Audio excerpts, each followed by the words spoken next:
उपवास सूत्र पंचम अध्याय अजीव भाग 2। द्रव्यों के कार्य और लक्षण। गति स्थित्युपग्रहो धर्मो धर्मयोर उपकार।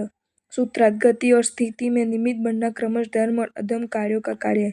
इस सूत्र में धर्म और अधर्म के गुण व लक्षण बताए गए हैं।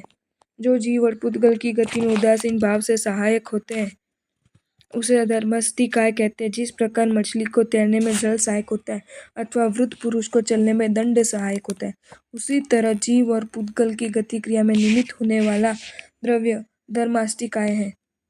गति की शक्ति तो द्रव्य में अपनी रहती है, परंतु धर्म द्रव्य उसे चलाने में सहायक होता है।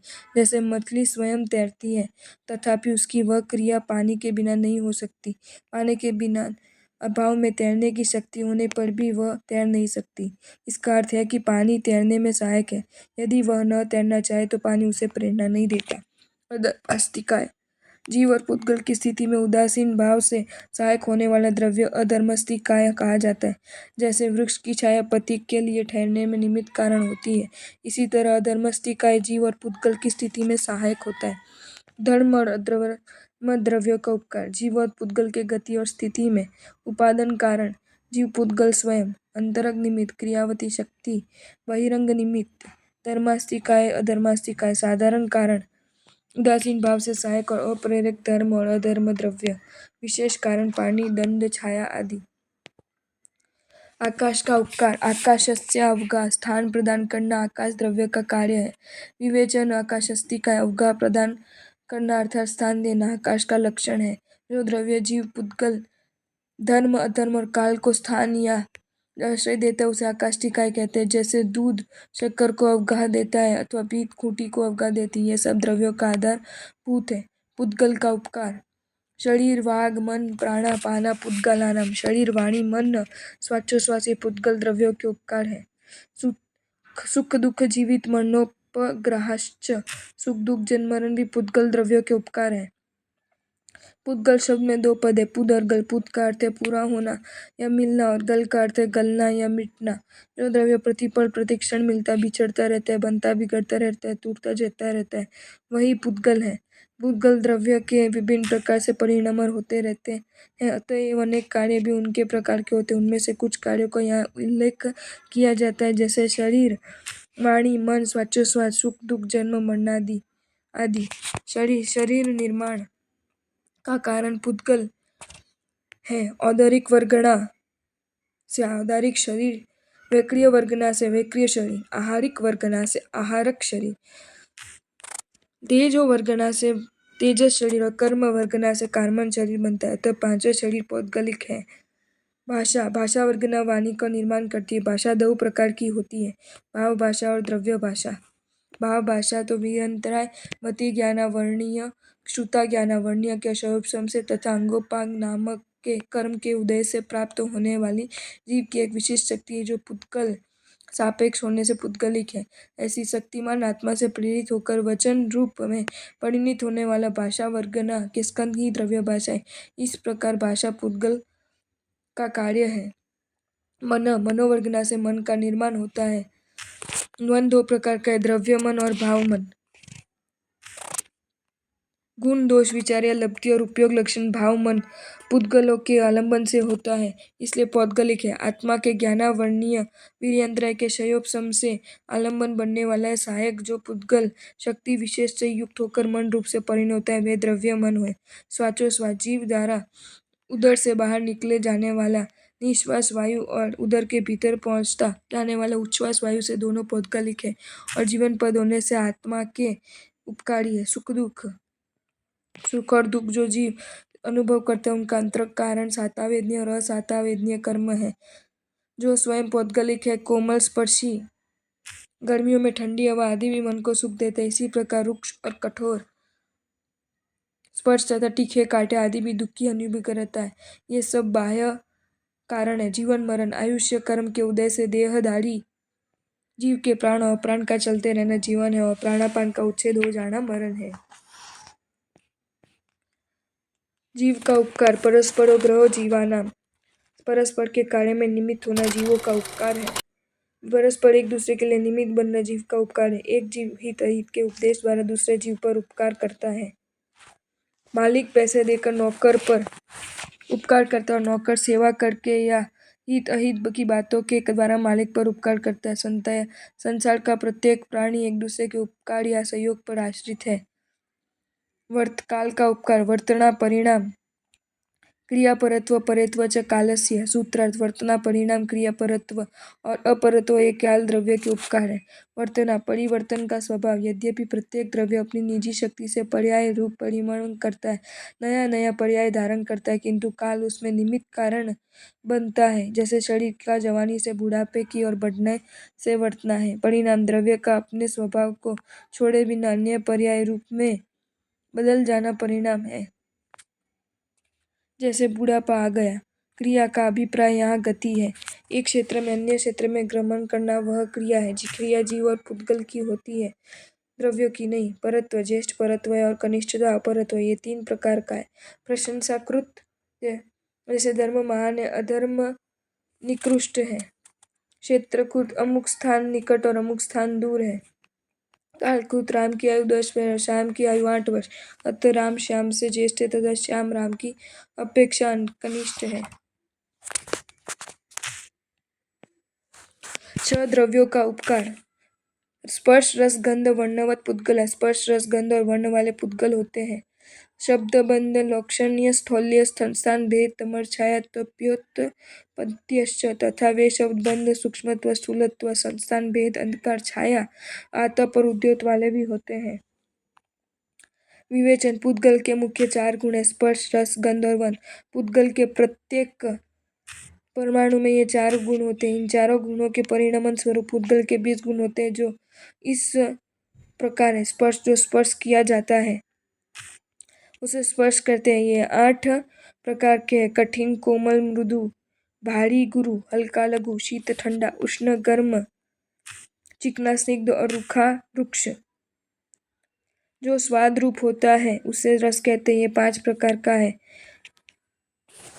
तीखा तिक्त कड़वा कटु कसेला कषाय खट्टा अम्ल और मीठा मधुर। गंध जो सूंघा जाता है उसे गंध कहते हैं। ये 2 प्रकार के, सुरभि सुगंध और दुर्भि दुर्गंध वाले। वर्ण जो वर्ण वाले होते हैं ये 5 प्रकार के हैं। कृष्ण लाला काला नील नीला रक्त लाल पीत पीला और शुक्ल श्वेत सफेद। इन 20 भेदों के भी प्रत्येक के संख्यात असंख्यात और अनंत भेद तरम ताम भाव से होते हैं। पुद्गलों के असाधारण पर्याय।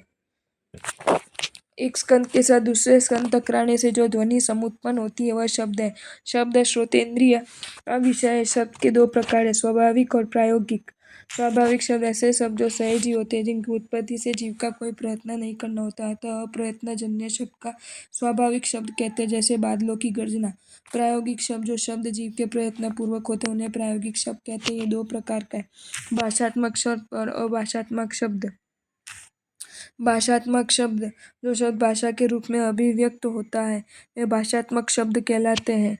जैसे अध्यापक कक्षा में पढ़ा रहा है उसे शब्द भाषात्मक है। इसके भी 2 भेद है, अक्षरात्मक और अनक्षरात्मक।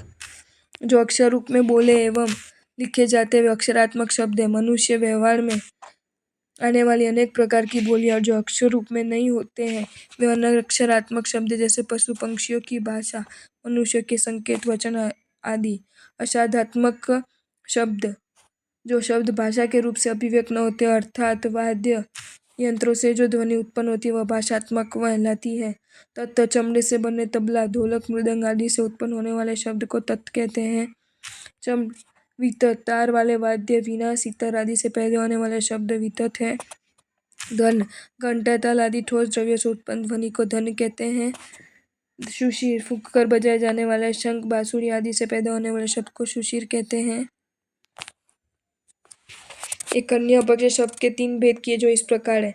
सचित शब्द जीव के मुख से निकले, अचित शब्द पाषाण आदि 2 पदार्थों से परस्पर टकराने से, मिश्र शब्द जीव के प्रयास से बजने वाली वीणा बांसुरी आदि की आवाज।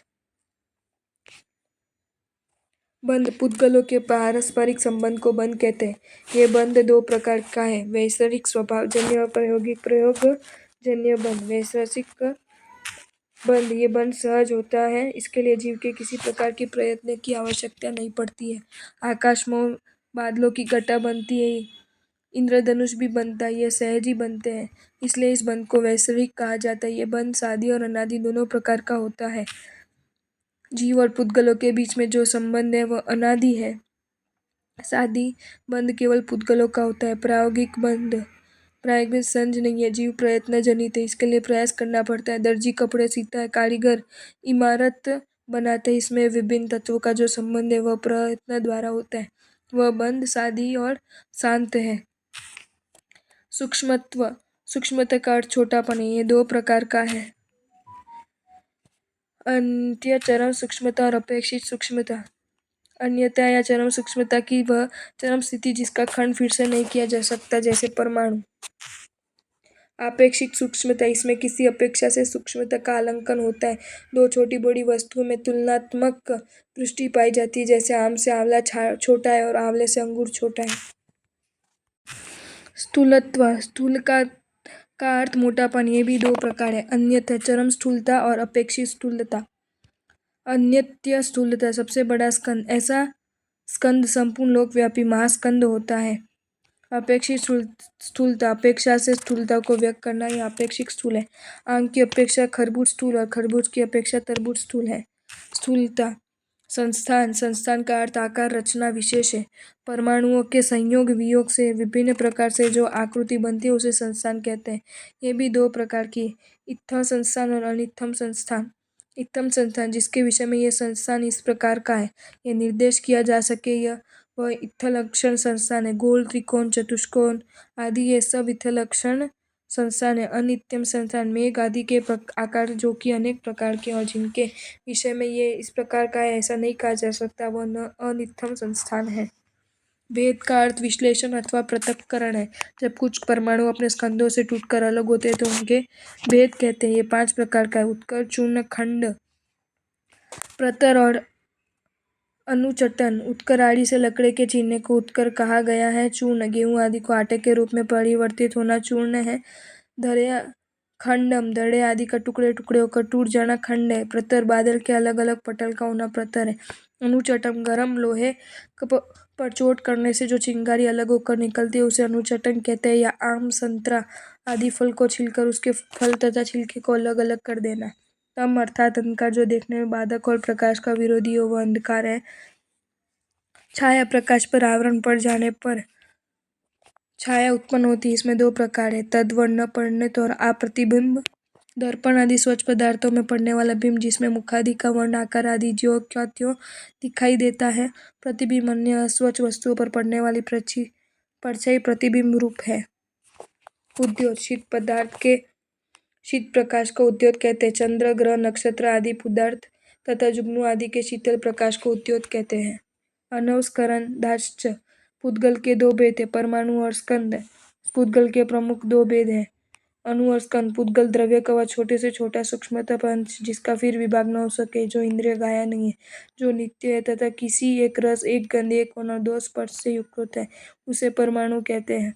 स्कंद, दो या दो से अधिक संख्यात असंख्यात अनंत परमाणु के पिंड को स्कंद कहते हैं। आपको ये वीडियो अच्छा लगा हो तो इसे लाइक करें और शेयर करें, और ऐसे ही नए नए वीडियोज़ देखने के लिए सब्सक्राइब करें हमारी channel Jain facts and stories को।